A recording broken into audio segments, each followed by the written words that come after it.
Hello friends, welcome to a video tutorial on Excel.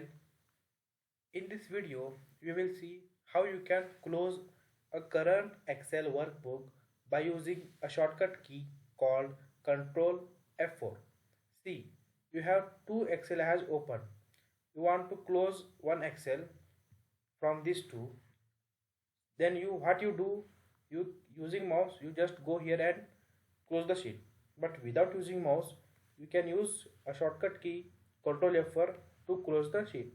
Let's see. What you have to do is press ctrl and F4 button, then the sheet get closed. If you want to close this sheet also, just use ctrl F4. The current workbook will be closed.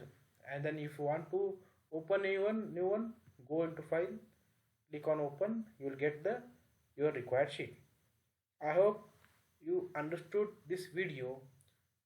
Please share, subscribe to my channel 5 minutes Excel. Thank you.